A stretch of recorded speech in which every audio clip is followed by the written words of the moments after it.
Welcome to the lecture number 7, part number B of high voltage engineering. Here in this lecture, we're going to study the measurement of high voltage. Previous lecture में हमने impulse voltage की बात की थी और impulse voltage test की बात की थी, ठीक है। आज हम डिस्कस करने जा रहे हैं कि किस तरह से हम हाई वोल्टेज को मेजर कर सकते हैं। ऑब्वियसली हाई वोल्टेज को आप मेजर करेंगे तो उसके बाद ही डिफरेंट रिजल्ट्स और कंक्लूजन्स आप प्रेजेंट करेंगे। हाई वोल्टेज को जनरेट भी करेंगे और फिर आप मेजर भी करेंगे। तो हम स्टडी करते हैं मेजरमेंट ऑफ हाई वोल्टेज। अच्छा, ये बात मैंने आपको फिर रिपीट में बताता हूँ कि we have to generate and measure high DC voltage, high AC voltage and high impulse voltage. और ये प्रीवियस लेक्चर में हमने देखा है कि इम्पल्स वोल्टेज क्या है, it is neither AC nor DC. अच्छा, बेसिकली हमारे पास मेजरमेंट्स के दो मेथड्स हैं। एक हमारे पास होते हैं direct method and number 2 is indirect methods. और डायरेक्ट मेथड हम प्रीवियस लेक्चर में भी स्टडी कर चुके हैं कि क्या होता है, इनडायरेक्ट मेथड क्या होता है, हम वोल्टेज को कैसे इनडायरेक्टली मेजर करते हैं और कैसे ही डायरेक्टली भी मेजर करते हैं।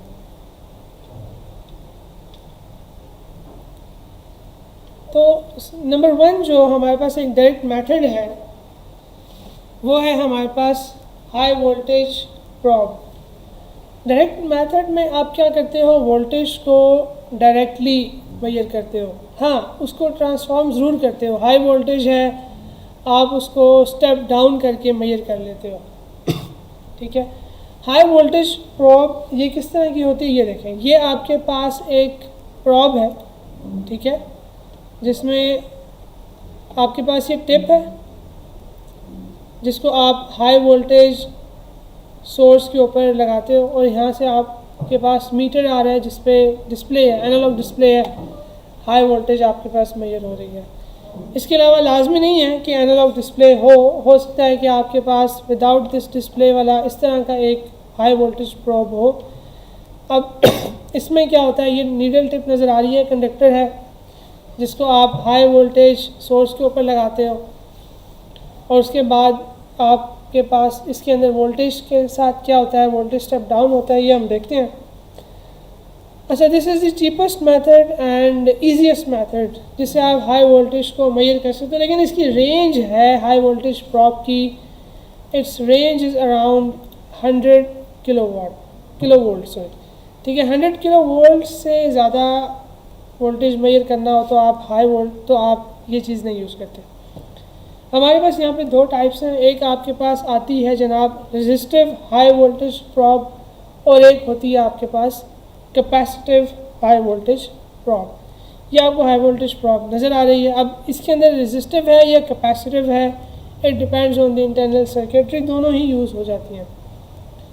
अच्छा, आपको ये कहा था कि हम इसकी जो हाई वोल्टेज प्रोब है इसकी जो रेंज है इट इज़ 100 किलोवोल्ट्स। 100 किलोवोल्ट से ज़्यादा हम इसमें मेजर नहीं कर सकते। इसकी रीज़न ये है, you have to ensure the safety of the operator, क्योंकि जो ऑपरेटर है वो आपका हाई वोल्टेज सोर्स के करीब जाएगा, ठीक है। अगर ज़्यादा वोल्टेजेस होंगे तो वो हम नहीं चाहते कि वो इतनी हाई वोल्टेज सोर्स के करीब जाए, इसलिए इसकी रेंज 100 किलोवोल्ट तक हम रखते हैं। और हाई वोल्टेज प्रोब मार्केट में अवेलेबल है जिससे आप हाई अप टू 100 किलोवोल्ट तक आप मेजर कर सकते हैं। एसी भी मेजर कर सकते हो और डीसी भी मेजर कर सकते हो। अच्छा, आप इस फिगर में देख रहे हो कि यहाँ पे हमारे पास 3 टर्मिनल्स हैं हाई वोल्टेज प्रोब के। एक रेड टर्मिनल है, obviously this is the positive one, the black it is the negative one and one is the ground और अर्थ टर्मिनल होता है यहाँ पे। तो यहाँ पे वोल्टेजेस जो हैं स्टेप डाउन हो जाते हैं और ये जो टर्मिनल्स हैं इनको आप ऑर्डिनरी मल्टीमीटर में कनेक्ट करते हो और आप इस तरह से वहाँ पे रीडिंग देख लेते हो। देख लो, असल में ना high voltage probe is basically a voltage divider type device जिसमें वोल्टेज आप डिवाइड कर देते हो up to 1000 of its parts. और ट्रांसफॉर्मेशन रेशो जो होती है इस प्रॉब के ऊपर, it is always mentioned on the probe, और इट इज़ अराउंड 1000:1 आपके पास होगी ट्रांसफॉर्मेशन रेशो। लेट्स सपोज जो मोस्ट कॉमन आपके पास 1000:1 होती है, अगर आपके पास 1000 या 10,000:1 है, या 1000:1 होती है अगर आपके पास 1000 वोल्ट्स हैं, तो आपको इन टर्मिनल्स पे 1 वोल्ट मिलेगा, जिसको आप डिजिटल मल्टीमीटर पे लगा करके आप मेजर कर लोगे। ठीक है, वोल्टेज अगर ज़्यादा होगा तो ऑब्वियसली 2 किलो वोल्ट होगा, तो आपको 2 वोल्ट्स यहाँ पे मिल जाएंगे। और 100 वोल्ट्स तक आप मेजर डिजिटल मल्टीमीटर तो आपका 100 वोल्ट्स तक को ऐसे ही मेजर कर लेता है। ठीक है, तो it is none of the difficult thing here. अच्छा, अब कुछ और बात कर लेते हैं, हाई वोल्टेज प्रॉब की इंसुलेशन के बारे में बात करते हैं। देखो इसका जो इंटरनल सर्किट है वो किस तरह का होता है।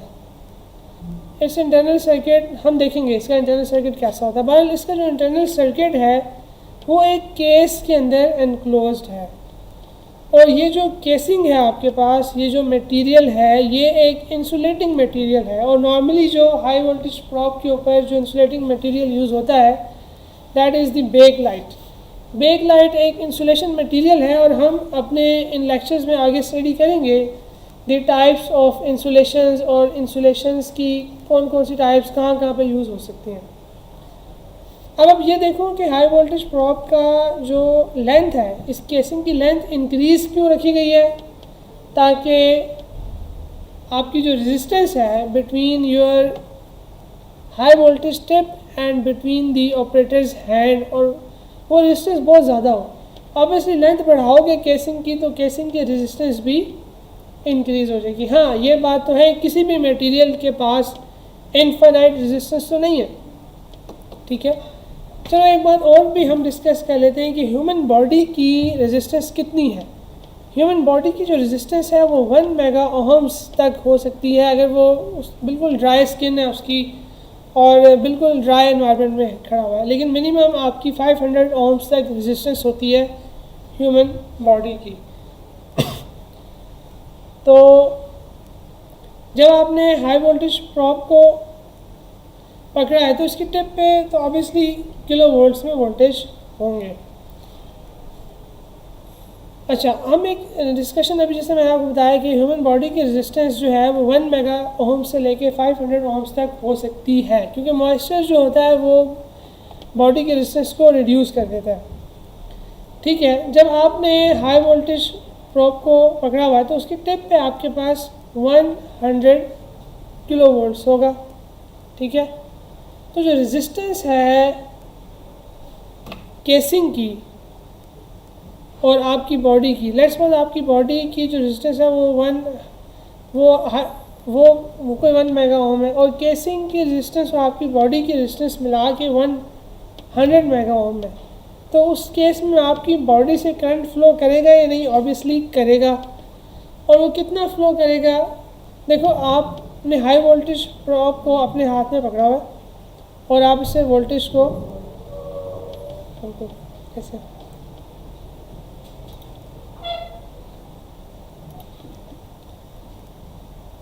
अच्छा, तो लेट्स सपोज अब हाई वोल्टेज प्रॉब आपने इसको कैरी किया है और आप हाई वोल्टेज को मेजर कर रहे हैं, तो ऑब्वियसली आपकी बॉडी की भी कोई रेजिस्टेंस होगी और ये हाई वोल्टेज प्रॉब की जो केसिंग है इसकी भी रेजिस्टेंस है। लेट्स से जो आपकी बॉडी और हाई वोल्टेज प्रॉब है दोनों की रेजिस्टेंस मिला के 100 मेगा ओम होती है, और यहाँ पे जो वोल्टेज है टिप पे वो 100 किलो वोल्ट्स है। तो आपकी बॉडी में से करंट गुजर रहा है, ऑब्वियसली कितना करंट पास कर रहा है? This is 0.1 milli ampere.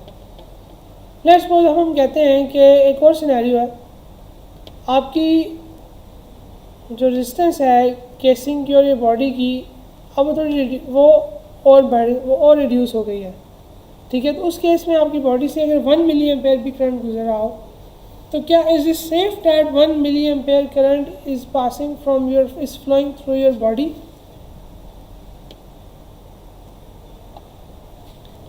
Yes. देखो, यहाँ पे कंसेप्ट अंडरस्टैंड करने का है कि आपके पास it is a voltage which tends to creep in the current through your body. ये वोल्टेज ही होता है जो कि आपकी बॉडी से करंट को पास करवाने की सलाहियत रखता है। तो अब कितना करंट आपकी बॉडी में से गुजरने जा रहा है, it depends on your the voltage and the body resistance. और वोल्टेज आपको नुकसान नहीं पहुंचाता, current damages you, but voltage इतना होना चाहिए कि करंट आपकी बॉडी से फ्लो करे। अगर वोल्टेज है लेकिन आपकी बॉडी से करंट फ्लो ही नहीं कर पा रहा तो आपको कोई नुकसान नहीं होगा, ठीक है। और हमारे पास एक रेंज है, अगर आपकी बॉडी से 5 या यहाँ तक कि 10 मिली एम्पेयर का भी करंट गुजर जाए तो आपको कोई शॉक नहीं लगता। लेकिन अगर करंट 20 मिली एम्पेयर या उससे ज़्यादा हो, अप टू 25 मिली एम्पेयर भी हो, तो इतना सीवियर शॉक लगता है कि it will cause your death. As an example, आपके पास एक 12 वोल्ट्स की बैटरी है और ऑब्वियसली एक 12 वोल्ट की बैटरी है, वो बड़ी बैटरी है, तो वो 50 एम्पेयर्स तक करंट तो आराम से दे सकती है। उसकी जो एम्पेसिटी है, बैटरी की जो करंट रेटिंग है, 50 एम्पेयर है, लेकिन बैटरी की वोल्टेज 12 वोल्ट है। तो अब इस सिनेरियो में आपकी बॉडी की रेजिस्टेंस भी होगी, ऑब्वियसली। तो आपने देखा कभी आपको करंट नहीं लगा 12 वोल्ट्स की बैटरी को, अगर आप दोनों टर्मिनल्स को पकड़ लो अपने हाथ में तो you will never get a shock, क्योंकि वोल्टेजेस बहुत कम है और बॉडी की रेजिस्टेंस जो है वो आपकी कोई होगी। तो उस वोल्टेजेस में और बॉडी की रेजिस्टेंस इतनी ज़्यादा है कि करंट आपकी बॉडी से फ्लो नहीं कर पा रहा। लेकिन अगर आपकी बॉडी ऐसी हो कि उसकी रेजिस्टेंस कहीं किसी वजह से बहुत ही कम हो गई है, जो कि नॉर्मली होता नहीं है, अगर हो गई तो 12 वोल्ट का भी आपको शॉक लगेगा। लेकिन नॉर्मल ह्यूमन बॉडी की जो रेजिस्टेंस है वो बहुत ज़्यादा होती है, इन मेगा ओम्स होती है, तो आपको 12 वोल्ट्स की बैटरी से करंट नहीं लगता। लेकिन अगर वोल्टेजेस बढ़ा देते हो, 220 वोल्ट्स करते हो, तो फिर करंट लग जाएगा आपको, क्योंकि आपकी बॉडी की रेजिस्टेंस अब इतनी नहीं है कि करंट फ्लो कम हो। करंट फ्लो ज़्यादा होगा, it will be in between 10 milliampere से ज़्यादा होगा, आपको शॉक लगेगा। अगर करंट और ज़्यादा हुआ, 20 मिली एम्पेयर से भी ज़्यादा हुआ, तो you will get killed by your power source. ठीक हो गया। तो ये एक हमने डिस्कशन, क्योंकि हम डिस्कस कर रहे थे इंसुलेशंस के बारे में, और हमने ये डिस्कस किया था कि हाई वोल्टेज प्रॉब की इंसुलेशन का मटेरियल कौन सा होता है। अच्छा, high voltage probe previous section में आपको बताया था, there are 2 types. It can be the resistive high voltage probe और it can be the capacitive high voltage probe. और मैंने ये भी बताया कि it is basically a voltage divider type device, so there is nothing much complexity in this device, इसलिए ये बहुत ईजीली अवेलेबल है, it is cheaper as well. तो आपके पास 2 तरह की हाई वोल्टेज प्रॉब्स आ गई, एक कैपेसिटिव हाई वोल्टेज प्रॉब आ गई और एक आ गई आपके पास रेजिस्टिव हाई वोल्टेज प्रॉब। तो जो कैपेसिटिव हाई वोल्टेज प्रॉब है, इसकी जो कॉस्ट है, it is 10 times higher than the resistive high voltage probe, क्योंकि इसमें कंसर्न नहीं होता है कि रेजिस्टेंस को कोई इशू नहीं होता वोल्टेज का। रेजिस्टेंस में इशू कब आता है कि अगर उसमें से करंट ज़्यादा फ्लो करे तो I²R, उसमें पावर डिसिपेशन होना शुरू होगी, और अगर उसका टेम्परेचर इंक्रीज़ कर गया तो रेजिस्टेंस आपकी जल जाती है। नॉर्मली रेजिस्टेंसेस यहाँ पे ऐसी होती हैं कि आप उनको सीरीज़ में लगाते हो तो वो करंट आपका बहुत रिड्यूस हो जाता है, ठीक है, और वोल्टेज डिवाइड भी हो जाता है, तो रेजिस्टेंसेस चीपर है। लेकिन अगर कैपेसिटर्स की बात करोगे तो वो आपके पास कैपेसिटर्स में हमें ये भी देखना पड़ता है कि क्या ये कैपेसिटर इतने वोल्टेजेस को सस्टेन कर सकता है या नहीं कर सकता, ठीक है। लेकिन रेजिस्टर में ये ऐसा कुछ नहीं होता। तो इसके अलावा capacitors are expensive than resistance, so इसीलिए रेजिस्टिव हाई वोल्टेज प्रॉब की जो प्राइस है वो ज़्यादा होती है। ये आपके पास एक आइडिया है इंटरनल सर्किट का जो कि हाई वोल्टेज प्रॉब में हो सकता है। अगर आपके पास रेजिस्टिव हाई वोल्टेज प्रॉब है तो ये आपके पास प्रॉब टिप आ गई है, उसके बाद यहाँ पे दिखाया गया 10 मेगा ओम्स के 20 रेजिस्टर्स लगे हुए हैं और उसके बाद यहाँ पे भी रेजिस्टर्स हैं 100K के 2 हैं, उसके अक्रॉस आप वोल्टेज मेजर कर रहे हो। असल में ये एक पोटेंशियल डिवाइडर है। तो आपने क्या किया, वोल्टेज को डिवाइड कर दिया थाउजेंड्स ऑफ पार्ट्स में। यहाँ पे ऐसे ही है कि अगर 1000 वोल्ट होगा तो यहाँ पे आपको 1 वोल्ट मिलेगा अक्रॉस पॉजिटिव एंड कॉमन, ठीक है। और ये बल्ब क्या है, ऑब्वियसली जब आपका सर्किट कंप्लीट होगा तो क्या होगा, ये ग्लो कर जाएगा। एंड और इसमें मैं आपको ये दिखा सकता हूँ। अच्छा, अब एक बात की थी आपसे कि हाई वोल्टेज प्रॉब की इंसुलेशन की रेजिस्टेंस की बात की थी। ये जो रेजिस्टेंसेस हैं, ये इंटरनल सर्किट है ना इसके अंदर, ये उसके रेजिस्टर्स दिखाए गए हैं। लेकिन जो हाई वोल्टेज प्रॉब की केसिंग है उसकी जो रेजिस्टेंस है, जो पीछे बात की वो अलग बात थी कि हाई वोल्टेज प्रॉब की जो केसिंग है उसकी कितनी रेजिस्टेंस है, उसका कंसर्न नहीं है वोल्टेज मेजरमेंट से, उसका कंसर्न आपकी सेफ्टी, आपकी प्रोटेक्शन से, जो हमने अभी ये डिस्कशन किया था यहाँ पे कि अगर केसिंग और हैंड की रेजिस्टेंस मिला के 1000 मेगा ओम्स है या 100 मेगा ओम्स है, वो अलग चीज़ थी। इसमें आप केसिंग की रेजिस्टेंस की बात कर रहे हो, कि जो इंसुलेशन की रेजिस्टेंस की बात कर रहे हो, लेकिन यहाँ पे मेजरमेंट पॉइंट ऑफ व्यू से बात कर रहे हो, इंस्ट्रूमेंट पॉइंट ऑफ व्यू से बात कर रहे हो कि आपके पास यहाँ पे रेजिस्टेंस लगे हुए हैं और यहाँ पे आपने वोल्टेज को डिवाइड किया और ये एक पोटेंशियल डिवाइडर आपको नज़र भी आ रहा है। इन द सेम वे यहाँ पे देख लो कैपेसिटिव हाई वोल्टेज प्रॉब में क्या है, कैपेसिटर्स लगे हुए हैं और वो वोल्टेज को यहाँ पे क्या कर रहे हैं, डिवाइड कर रहे हैं। अब आपके पास जो वोल्टेज आ रहा है उसको या तो आप मल्टीमीटर में कनेक्ट कर दो या फिर आप क्या कर सकते हो, उसको आप ऑसिलोस्कोप के साथ भी कनेक्ट कर सकते हो और उन वोल्टेजेस को स्टडी कर सकते हो। अच्छा, अब हम बात करने जा रहे हैं एक और मेजरमेंट इंस्ट्रूमेंट की जो कि हाई वोल्टेज को मेजर करने के लिए यूज़ होता है, that is ammeter in series with high resistance. अब ये एक ऐसा सेटअप है, ये भी डायरेक्ट मेथड है। देखो इसमें भी एम मीटर है एक, और इसके अलावा आपके पास एक हाई रेजिस्टेंस है जो कि एम मीटर की सीरीज़ में लगा दी गई है और आप हाई वोल्टेज को मेजर कर रहे हैं। तो ये जो प्रिंसिपल है ये ना सिर्फ हाई बल्कि लो वोल्टेज को भी मेजर करने के लिए यूज़ हो सकता है। और जो एम मीटर है, यू हैव द आइडिया कि एम मीटर आपके पास उसकी जो लीस्ट पॉसिबल रेजिस्टेंस होती है, एम मीटर से नॉर्मली आप तो करंट मेजर करते हो ना, और एम मीटर को आप सर्किट की सीरीज़ में लगा देते हो और आपको करंट मेजर हो जाता है। लेकिन यहाँ पे हम हाई वोल्टेज को मेजर करने जा रहे हैं और यूज़ क्या कह रहे हैं, एम मीटर, और एम मीटर की सीरीज़ में हम एक हाई रेजिस्टेंस भी लगा देते हैं। तो ये हमारे पास एक इक्विपमेंट बन जाती है जिससे हम हाई वोल्टेज को मेजर करते हैं। अब एम मीटर का बेसिक आइडिया तो आपके पास होगा, चलो उसको भी हम थोड़ा सा डिस्कस कर लेते हैं। एम मीटर में आपके पास क्या होता है, आपके पास एक गैल्वेनोमीटर होता है। Now what is galvanometer? Now the galvanometer is connected in parallel with the resistance, और ये जो रेजिस्टेंस होता है इसको आप शंट रेजिस्टेंस, शंट पाथ भी कहते हो, शंट रेजिस्टर भी कहते हो। आपको पता है ना कि जो गैल्वेनोमीटर है ये सिर्फ करंट को डिटेक्ट करने के लिए यूज़ होता है क्योंकि इसकी सेंसिटिविटी बहुत ज़्यादा होती है।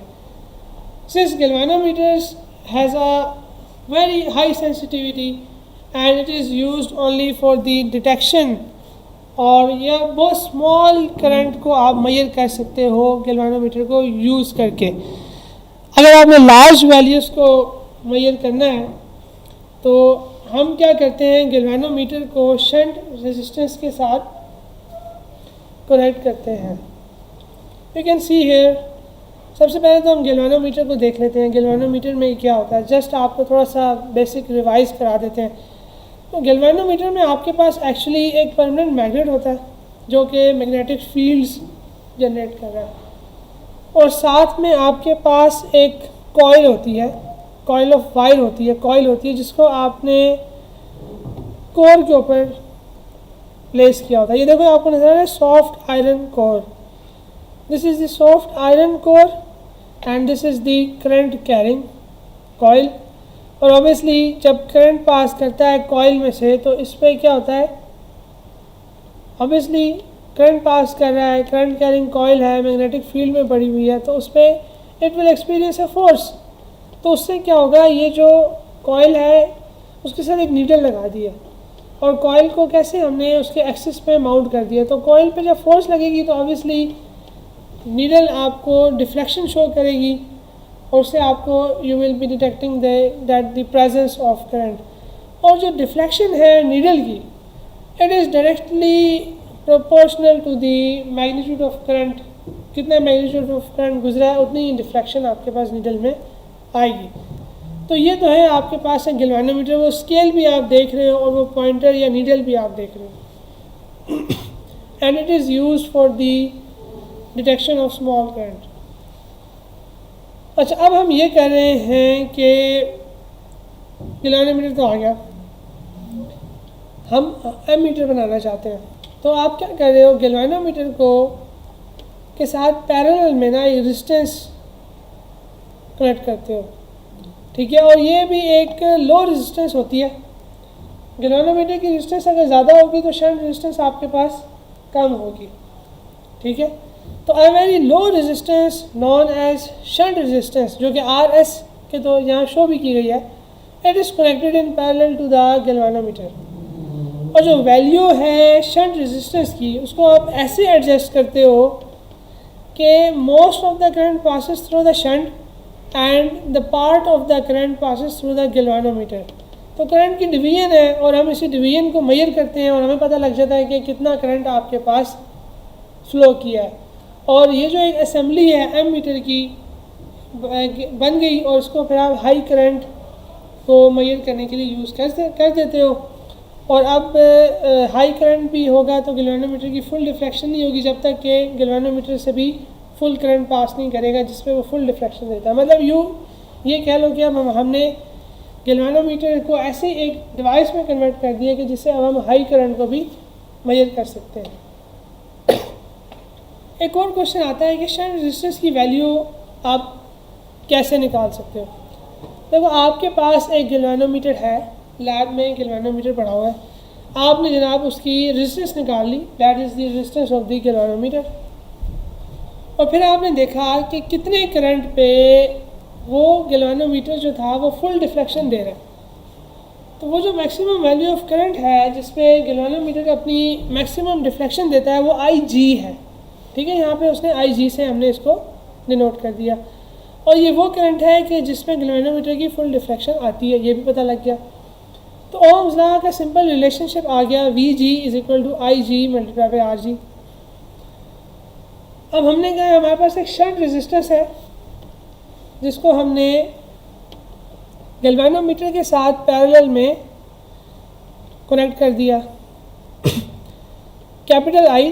तो ये IS है वो करंट जो शंट रेजिस्टेंस से पास कर रहा है, और ये जो I है this is the current which is the total current which is passing from it.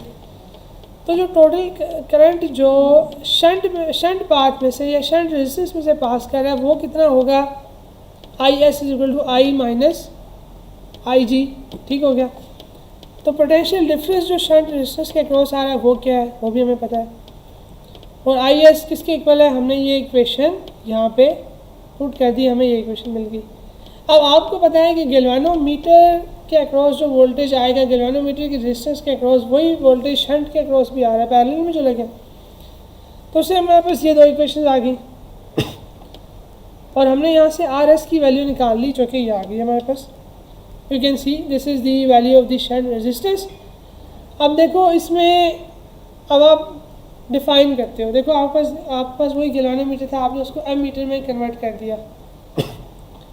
तो IG तो आपको पता है जिसमें वो मैक्सिमम डिफ्लेक्शन देता है, RG भी आपको नोन है। तो अब आप करंट सर्किट में इंक्रीज़ करोगे, एक ऐसा वैल्यू आएगा करंट का कि जिस पे मैक्सिमम डिफ्लेक्शन आ जाएगी गैल्वेनोमीटर की। तो हम कह देंगे कि यार ये RS की वैल्यू हम रख लेते हैं। RS की वैल्यू डिपेंड करेगी कि कितना आप करंट की रेंज क्या रखना चाहते हैं। तो जो रेस्ट वैल्यूज़ हैं वो तो आपके पास डिफाइन ही है। इन दिस वे आपने गैल्वेनोमीटर के साथ शंट रेजिस्टेंस को कैलकुलेट कर लिया, ठीक है। तो यहाँ से आप शंट रेजिस्टेंस की वैल्यू को कैलकुलेट कर लोगे और फिर आप गैल्वेनोमीटर के साथ पैरेलल में लगा दोगे। So this was your basic revision of the concept कि how we convert the galvanometer into an ammeter. लेकिन हमारा जो काम है हम तो हाई वोल्टेज को मेजर करना चाहते हैं और हमने कहा था कि हमारे पास क्या है, ammeter in series with high resistance. वो ये देखिए इस फिगर में आपको नज़र आ रहा है कि एक हाई रेजिस्टेंस है, यहाँ पे एम मीटर है, उसको हमने सीरीज़ में लगा दिया। एक चीज़ और नज़र आ रही है यहाँ पे, this is the protective device. अच्छा यहाँ पे हमारे पास हाई वोल्टेज है, लेट्स सपोज ये जो हाई रेजिस्टेंस हम लगाते हैं ना एम मीटर के साथ सीरीज़ में, इसकी जो रेजिस्टेंस है वो नॉन होती है हमारे पास, ठीक है। और वो रेजिस्टेंस कितनी है जनाब, V, वो रेजिस्टेंस नॉन है। अब कितना करंट यहाँ से पास कर रहा है वो भी हमें पता है, वो हमें एम मीटर बता देता है, ठीक है। रेजिस्टेंस भी पता है, तो सिंपल ओम्स ना लगाओ, V is equal to I R, और आपको वोल्टेज पता लग जाएगा कि कितना वोल्टेज यहाँ पे रेजिस्टेंस के अक्रॉस ड्रॉप हुआ है, क्योंकि एम मीटर की जो आइडियल रेजिस्टेंस होती है वो 0 ओम्स होती है, लेकिन फिर भी कोई ना कोई हल्की फुल्की रेजिस्टेंस होती है जिसको हम इग्नोर कर देते हैं सेफली। इसीलिए तो आपने देखा होगा एम मीटर को सीरीज़ में लगा देते हैं सर्किट का करंट मेजर करने के लिए, क्योंकि इसकी जो रेजिस्टेंस है it doesn't affect too much the flow of the current. तो अब यहाँ पे आप क्या कर लेते हो, आपने देखा करंट 2 मिली एम्पेयर था, तो वोल्टेज एक बार आपको आ गया 200 किलो वोल्ट। तो अब हम क्या करते हैं, जब इस तरह के इक्विपमेंट बनाते हैं तो स्केल को पहले डिफरेंट टेस्ट वैल्यूज़ को यूज़ करके स्केल को आपने चेंज कर लिया, ट्रांसफॉर्म कर लिया। एम मीटर के ऊपर तो करंट का स्केल था, आपने वोल्टेज का स्केल कर लिया। Ammeter scale is recalibrated in terms of the voltage. यहाँ पे एक और चीज़ नज़र आ रही है, प्रोटेक्टिव डिवाइस। तो प्रोटेक्टिव डिवाइस असल में एक पेपर गैप होता है, या नियन ग्लो ट्यूब होती है, या जीनर डायोड होता है, जिसकी एक ऐसी सीरीज रेजिस्टेंस होती है कि आप इसको क्या करते हो, एम मीटर के साथ पैरेलल में लगा लेते हो इसलिए कि इन केस अगर जो हाई रेजिस्टेंस है ये टूट जाए या इसका फ्लैश ओवर कर जाए तो सारे का सारा वोल्टेज तो एम मीटर के अक्रॉस आएगा। तो इसको हम बचाने के लिए कि यार कि वो जो हाई वोल्टेज है उसको हम इस डिवाइस के थ्रू ग्राउंड कर दें, तो ये एक प्रोटेक्टिव डिवाइस इसलिए यूज़ होती है आपके पास। इसके अलावा एक और चीज़ भी है, क्वेश्चन ये राइज होता है कि हमने एम मीटर को के साथ सीरीज़ में हाई रेजिस्टेंस लगाई और हाई वोल्टेज को मेजर करने जा रहे हैं। अगर आप सीरीज़ में हाई रेजिस्टेंस लगा ही रहे हैं तो आप एम मीटर ही क्यों यूज़ कर रहे हैं? आप गैल्वेनोमीटर के साथ सीरीज़ में हाई रेजिस्टेंस लगाएं और वोल्टेज मेजर कर लें, क्योंकि गैल्वेनोमीटर भी तो आपको करंट बताता है, लेकिन वो बहुत स्मॉल अमाउंट ऑफ करंट बताता है, तो आपके पास स्मॉल स्केल ले लो। ऐसे हम क्यों नहीं करते? Why we not directly connect galvanometer, जैसे यहाँ पे है, in series with high resistance. Why we connect ammeter in series. ये देखो ये एम मीटर है, एम मीटर में क्या था, एक शंट रेजिस्टेंस थी, एक गैल्वेनोमीटर था। ये आपका क्या है, एम मीटर है, और इसको हमने हाई रेजिस्टेंस के साथ कनेक्ट किया। ये वाली कन्फिग्रेशन क्यों नहीं यूज़ करते, ये वाली कन्फिग्रेशन क्यों यूज़ करते हैं? इसका आंसर क्या है? देखो इसका आंसर क्या है। लेट्स सपोज आप 100 किलो वोल्ट्स को मेजर कर रहे हो और ये जो रेजिस्टेंस है ना इसका फ्लैश ओवर अकर हो गया, मतलब ये रेजिस्टेंस ऐसे हुई कि ये फेल हो गई रेजिस्टेंस, और अब यहाँ पे रेजिस्टेंस ना रही बल्कि अब आपके पास एक कंडक्टर बन गया। ठीक है, तो अब उस केस में हाई वोल्टेज कहाँ आ रहा है? अगर रेजिस्टेंस आपकी ब्रेक डाउन कर गई है with any reason, due to excessive moisture या कोई और रीज़न है, रेजिस्टेंस फेल हो गई है, तो सारे का सारा जो हाई वोल्टेज है वो इस गैल्वेनोमीटर के अक्रॉस अपीयर हो जाएगा। अब गैल्वेनोमीटर का साइज़ ही कितना होता है, छोटा सा तो साइज़ होता है, तो इतना सारा हाई वोल्टेज जब गैल्वेनोमीटर के अक्रॉस आएगा तो आपका तो गैल्वेनोमीटर भी फ्लैश ओवर कर जाएगा ना। और वैसे भी जो गैल्वेनोमीटर है वो कंट्रोल रूम में लगा हुआ है, वहाँ पे एक कंट्रोल पैनल है। हम नहीं चाहते कि अगर ये रेजिस्टेंस फ्लैश ओवर करे या फेल हो तो इतना हाई वोल्टेज आपके कंट्रोल रूम के अंदर आ जाए। ठीक है, सारे का सारा 100 किलो वोल्ट तो कंट्रोल रूम के अंदर आ जाएगा। ठीक है, तो हम क्या करते हैं, हम एम मीटर को कनेक्ट कर देते हैं, और वो क्या है, गैल्वेनोमीटर के साथ सीरीज़ में एक शंट रेजिस्टेंस लगी हुई है। अगर इन केस इस रेजिस्टेंस का फ्लैश ओवर अकर होता है और ये प्रोटेक्टिव डिवाइस तो है लेकिन ये भी नहीं काम करती, तो अब हाई वोल्टेज कहाँ आएगा? नहीं आएगा, क्योंकि ये रेजिस्टेंस लगी है, वो हाई वोल्टेज को यहाँ से ग्राउंड कर देगी, मतलब हाई वोल्टेज तो अपीयर नहीं होगा ना, ऑब्वियसली करंट तो फ्लो होगा। तो अगर ये सीन हो भी जाए तो फिर हम आगे फर्दर मेजर्स लेके उसको डिस्कनेक्ट कर दें, लेकिन ये एक सेफ्टी पर्पज़ है, इसलिए हम गैल्वेनोमीटर को रेजिस्टेंस के साथ सीरीज़ में नहीं लगाते, बल्कि एम मीटर को रेजिस्टेंस के साथ सीरीज़ में लगा के हाई वोल्टेज को मेजर कर लिया हमने। अच्छा, ये जो हाई रेजिस्टेंस यूज़ होती है ये किस तरह की रेजिस्टेंस है? हाई वोल्टेज प्रोब में आपने देखा था वो जो आपके पास रेजिस्टेंस थी वो तो normally carbon film resistance use हो सकती है, लेकिन यहाँ पे ऐसा नहीं है, रेजिस्टेंस है ही एक।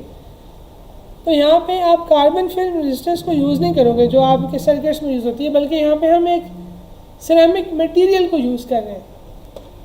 और दिस इज़ एन इंसुलेटर। ये क्या है? ये पोस्ट इंसुलेटर है। ये वो इंसुलेटर है जो कि बस बार्स को सपोर्ट करने के लिए यूज़ होता है। इसको ही हम as a high resistance use कर रहे हैं। और ये जो इसके नज़र आ रहे हैं ना आपको, ये डिफरेंट शेड्स नज़र आ रहे हैं। तो one shade has 10 mega ohm. हमारे पास एक था ये हाई रेजिस्टेंस, ये वाला यूज़ किया हुआ था, तो उसके एक शेड की जो रेजिस्टेंस है वो 10 मेगा ओम्स है। तो यहाँ पे क्या हो रहा है? बहुत हाई रेजिस्टेंस है और आगे जाके आपके पास फिर एक एमीटर लगा हुआ है। तो जो करंट आपके पास गुजरा, थोड़ा बहुत एमीटर ने बताया, तो आपने V=IR ओम्स लगा के हाई वोल्टेज को इस तरह से मेजर कर लिया। तो ये तो एक सेकंड मेथड था जो कि एक डायरेक्ट मेथड था वोल्टेज को मेजर करने के लिए। अच्छा, अब हम थोड़ा आगे चलते हैं। आपके पास एक और मेथड है, इनडायरेक्ट मेथड है। This is known as the spark gap method. Spark gap method में आप क्या कर रहे हो? हाई वोल्टेज को ही मेजर कर रहे हो, लेकिन अब आप इनडायरेक्टली मेजर कर रहे हो। कैसे? In this method you are measuring high voltage by converting it into distance. आप हाई वोल्टेज को डिस्टेंस में कन्वर्ट करके आप हाई वोल्टेज को मेजर कर रहे हो। लेकिन इसके लिए हमें पहले एक दो कंसेप्ट्स क्लियर करने पड़ेंगे, फिर हम आगे जाके इस मेथड को स्टडी करेंगे। High voltage is everything about the conceptual knowledge and practical understanding. ठीक है, और इसमें कंसेप्ट्स हों, प्रैक्टिकल अंडरस्टैंडिंग हो, तो आपका अंडर ग्रेजुएट का हाई वोल्टेज का कोर्स क्लियर हो जाता है। ठीक है, फर्दर इसमें जो मैथमेटिक्स हैं, डिटेल्ड कम्प्लेक्स मैथमेटिक्स हैं, कुछ तो है इस कोर्स में, लेकिन बाकी मास्टर्स लेवल पे हम उसको स्टडी करते हैं। अच्छा, अब यहाँ पे कंसेप्ट क्लियर करो डाई इलेक्ट्रिक स्ट्रेंथ के बारे में। हमने डाई इलेक्ट्रिक स्ट्रेंथ को अपने प्रीवियस लेक्चर में भी स्टडी किया था। Dielectric strength is the maximum electric stress which a material can withstand without experiencing a failure in its insulating properties। एक मटेरियल है, उसकी इंसुलेटिंग प्रॉपर्टीज़ हैं कोई भी। तो अब इलेक्ट्रिक स्ट्रेस क्या होता है? वो हाई वोल्टेज है जो आप उस मटेरियल के अक्रॉस अप्लाई कर रहे हो। तो डाई इलेक्ट्रिक स्ट्रेंथ असल में आपके पास एक मैक्सिमम इलेक्ट्रिक स्ट्रेस है जो कि आपका मटेरियल विद स्टैंड कर सकता है without experiencing a failure in its insulating properties. तो ब्रेक डाउन वोल्टेज क्या है? हमारे पास असल में दो टर्म्स यूज़ होती हैं। एक होती है आपके पास डाई इलेक्ट्रिक स्ट्रेंथ, एक होता है आपके पास ब्रेक डाउन वोल्टेज। अब ब्रेक डाउन वोल्टेज वो वोल्टेज है या वो वैल्यू है इलेक्ट्रिक स्ट्रेस की जिस पे आपकी इंसुलेशन ब्रेक डाउन कर जाती है।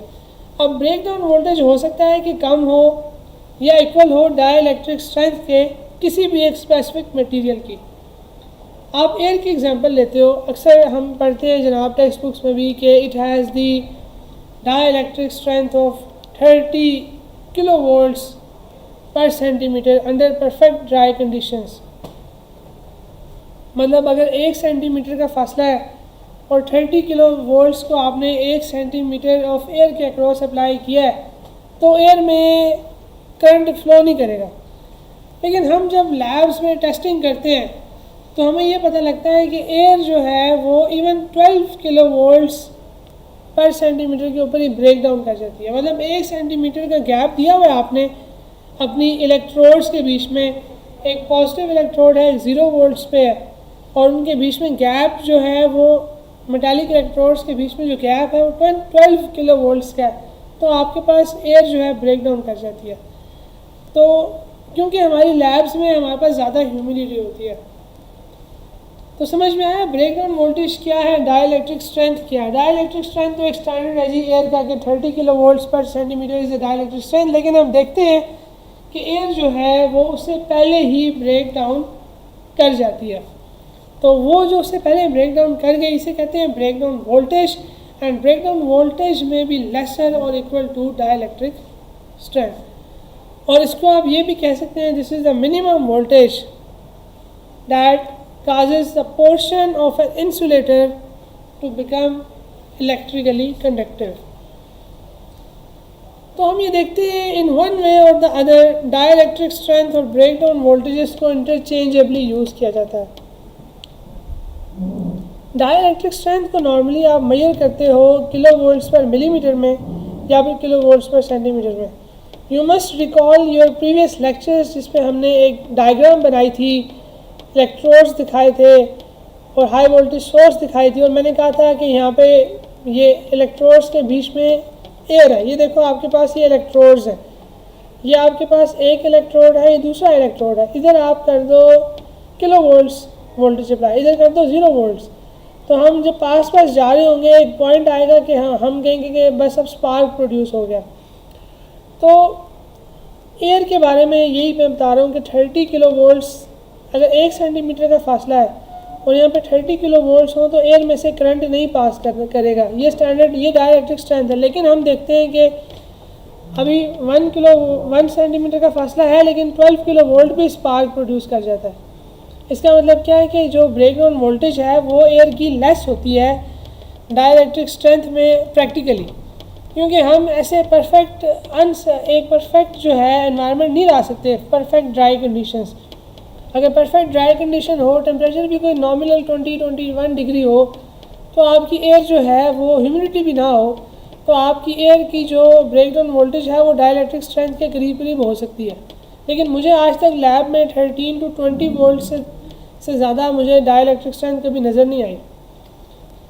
ठीक है, लेट्स सपोज एक मटेरियल है जिसकी डाइलेक्ट्रिक स्ट्रेंथ है 25 किलो वोल्ट पर सेंटीमीटर।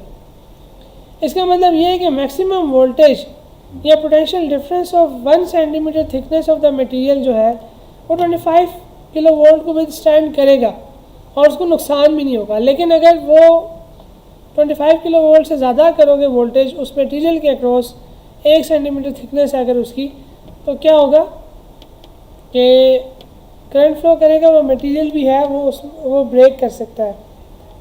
तो टिपिकल डाइलेक्ट्रिक स्ट्रेंथ आपको मैं बताता हूँ। एयर की जो है 30 किलो वोल्ट पर सेंटीमीटर है डाइलेक्ट्रिक स्ट्रेंथ। पेपर की अगर ऑयल पेपर है तो उसकी जो डाइलेक्ट्रिक स्ट्रेंथ है, तो जनाब यहाँ पे हम बात कर रहे हैं आपके पास टिपिकल इंसुलेटर्स। एयर की 30 किलो वोल्ट पर सेंटीमीटर होती है। पैराफिन एक मटेरियल है, इसकी 350 किलो वोल्ट्स पर सेंटीमीटर। मतलब ये है कि अगर आपके पास एक पैराफिन है और वो 1 सेंटीमीटर उसकी थिकनेस है, तो अगर आप उसके अक्रॉस 350 किलो वोल्ट भी अप्लाई कर दोगे तो उसमें से ब्रेक डाउन अकर नहीं करेगा। तो मीका एक इंसुलेटर है, वो 500 किलो वोल्ट्स पर सेंटीमीटर है। ग्लास इंसुलेटर्स आजकल ये बड़ा इन है, ग्लास इंसुलेटर्स आपके पास पावर लाइंस में भी यूज़ हो रहे हैं। ग्लास इंसुलेटर्स 1000 किलो वोल्ट पर सेंटीमीटर को भी सस्टेन कर सकते हैं। लेकिन ग्लास का एक इशू ये है कि ग्लास के अंदर मॉइस्चर चला जाता है। आपने देखा होगा जब आप ग्लास में ठंडा पानी डालते हो तो बाहर मॉइस्चर आ जाता है, लेकिन ग्लास के अंदर भी मॉइस्चर पार्टिकल्स ट्रैवल कर जाते हैं ग्लास के मटेरियल के अंदर, तो फिर उसकी ये जो डाइलेक्ट्रिक स्ट्रेंथ है वो रिड्यूस हो जाती है। ठीक है जी, तो ये आपको इलेक्ट्रोड्स यहाँ पे दिखा दिए। ये देखो आपके पास एक सेटअप है। अच्छा, आपका यहाँ कंसेप्ट क्लियर हुआ कि डाइलेक्ट्रिक स्ट्रेंथ क्या होती है, ब्रेक डाउन वोल्टेज क्या होता है, फिर इसके अलावा dielectric breakdown voltage air का हम लैब में क्या ऑब्जर्व करते हैं, एक्चुअली क्या कहा जाता है, और ये आपको 100% क्लियर अब हो जाना चाहिए। नेक्स्ट लेक्चर में हम स्पार्क गैप मेथड को ज़रा इन डिटेल में स्टार्ट करेंगे कि ये क्या होता है। ठीक है जी, so till then thank you so much.